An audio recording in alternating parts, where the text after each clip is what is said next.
زمونږ د بحث بله موضوع د اسلامي تمدن پړاوونه او د اسلامي تمدن د دوباره احیا لار. اسلامي تمدن چې د رسول الله صلی الله علیه وسلم په مبارک بعثت سره پیل شو، نبی صلی الله علیه وسلم په 1401 کال په مکه کې اوسېږي. په 40 کلنۍ کې الله تعالی ورته نبوت ورکړ. د رسول الله صلی الله علیه وسلم مبارک ژوند دوه قسمتونه لري. یو د نبوت نه مخکې چې نبوت نه مخکې 40 کاله در بر نیسي او د نبوت نه وروسته 23 کاله در بر نیسي. د نبوت ژوند 23 کاله ده چې 14 کاله په مکه کې، 10 کاله په مدینه کې. په مکی دور کې رسول الله صلی الله علیه وسلم وتوانید چې د عرب قوم عقیده جوړه کړي. نبی اسلام په عقیده باندې د اخلاق په سمون باندې کار وکړ. او چې کله نبی اسلام مهاجر سه، نو د هجرت په دوران کې التبیا د قرآن تمدني احکام سیاسي اقتصادي په همدې توګه بین‌المللي د عقوبات او د عبادات او بشپړ نظام په مدینه منوره کې نو نازل شوی دی. نو قرآن په مدینه کې بشپړ شو او الله پاک په خپل آسماني پیغام کې وفرمایل چې اليوم اکملت لكم دینکم واتممت علیکم نعمتي ورضیت لكم الاسلام دینا. رسول الله صلی الله علیه وسلم وتوانید چې په 23 کلونو کې د ستر انقلاب راوړي، انسان بدل کی او جزیره العرب کې بودپال نظام په ګوندو کې. نبی صلی الله علیه وسلم په داسې حال کې لنړی نسترګې پټې کړې چې قرآن غالب او اسلام د غالب نظام په توګه په ټول جزیره العرب باندې وکمني درلوده. او الله پاک فرمایل وجعل كلمه الذين كفروا السفلى وكلمه الله هي العليا. د الله کلمه الله پاک لوړه کړه او د کفر کلمه د تل لپاره نسکوره کړه. رسول الله صلی الله علیه وسلم چې کله تشریف یې دنیا نه، د نبی اسلام ځایناستو راشدین او خلفاو د نبی اسلام میشن تعقیب کړ. ابو بکر صدیق صاحب، عمر فاروق صاحب، حضرت عثمان صاحب، حضرت علی صاحب د قدم په قدم د رسول الله اتباع وکړه او د نبی اسلام میشن تعقیب کړ. د عمر فاروق صاحب په دور کې دوه ستر امپراتوري روم او فارس فتح شول او د اسلام وړانګې د اطلس د سمندر نه د چین ته دیواله او د بالکان له هیوادونو د هند ته سمندر په درې وچو باندې آسیا، افریقا او نیمه اروپا باندې د اسلام بیرغ راپانده سه. اسلام د غالب نظام په توګه څرګند سه. لیکن متاسفانه چې دلته خلافت په ملوکیت بدل سه.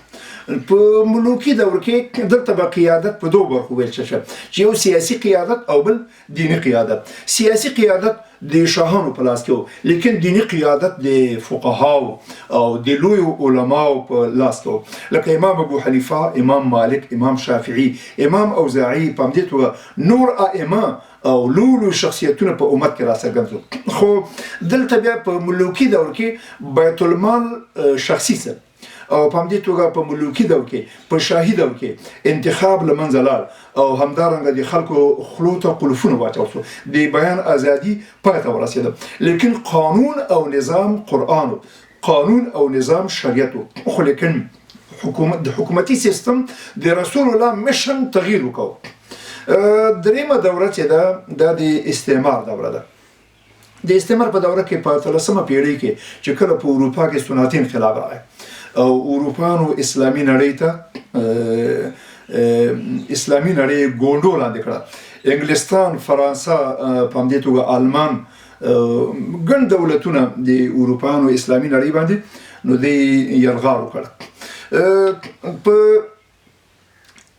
د استعمار په دور کې مسلمانان د غلامانو په توګه دوی هغه شو، استعمار شو او په همدې توګه مسلمانانو ته د غلامانو په سترګه کتلې. د مسلمانانو هر څه دی تباه او برباد کړل او د مسلمانانو ازادي، د مسلمانانو دین. لیکن استعمار دوه پالیسۍ غوره کړې. روسي استعمار په اسلامي مستعمرو کې دلته جماعت له منځه ویوړ، عالم له منځه ویوړ، قرآن له منځه ویوړ، دین له منځه ویوړ. په اسیا مرکزي کې د 19 میلیونه مسلمانان دی له تیغه تیر کړي. په همدې توګه په زورګونو جماعتونه او مدرسې د ګډا د نڅا په کلبونو بدلې کړې او په زرګونو علما په شهادت ورسول.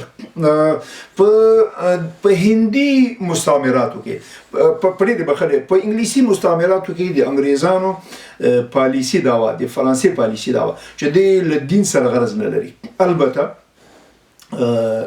دی دین دښمنه پالیسی داسې درلوده چې نظام بدل کړ، ژبه بدل کړه، په همدې توګه تعلیمي نظام بدل کړ، خو مستقیما له جماعت سره له مدرسې سره دښمني روانه شته.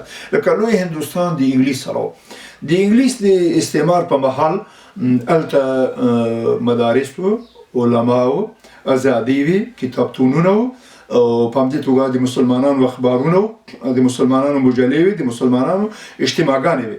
لیکن انګریزانو له دې سره سره مسلمانان د غلامانو په توګه ګڼل او په همدې توګه دلته ظلم او فساد او وحشت ته ادامه ورکړه.